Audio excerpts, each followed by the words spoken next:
This is, one area where we often have bipartisanship, but it's cold comfort at the moment, isn't it? Just look at the economic circumstances. Cost of living is hurting. And the Treasury Secretary yesterday said, basically, it's all downhill from here.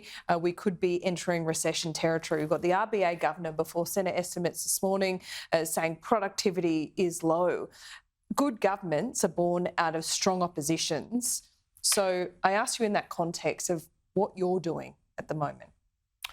Well, Laura, we've been very clear in terms of trying to hold the government to account around their budget and the framing they've taken as to whether it is making a bad problem worse or whether they are actually tackling it. And I think what we can see from the analysis following the budget is that the Reserve Bank is being left to do all of the heavy lifting.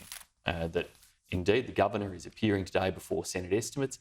He's admitting very clearly that he has to do the hard yards in terms of tackling and slaying the inflation beast, and the Reserve Bank is continuing to do that through interest rates. But elsewhere, analysts have said, at best, the Albanese government's budget is neutral. Many have said it was expansionary.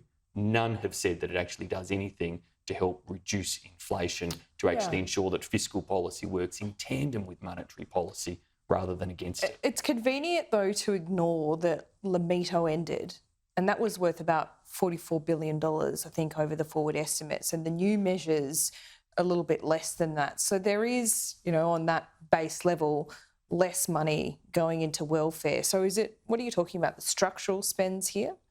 We do see big structural spends now being baked in over the years ahead. Yeah. And they're structural spends that have been baked in areas where, of course, many Australians, yes, are feeling it tough and doing it tough, but many more don't receive any support out of this budget. And everyone, whether you are somebody receiving a small bit of support from the government or the many people who miss out, will all face the pressure of inflation being higher for longer. And that's the consequence of a government running a more expansionary policy that is running counter to where the Reserve Bank is trying to push Senator, things.